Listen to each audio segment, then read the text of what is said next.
పద్దెనిమిది పడిమెట్ల పైకెక్కి గుడికేగు భక్తులకు ఎదురొచ్చే బంగారు స్వామి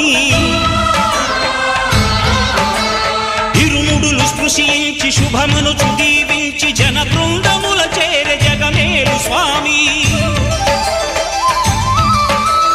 తన భక్తులనరిల్చు తప్పులకు తడబడి ఒక పక్క ఒరిగెన ఓంకారమూర్తి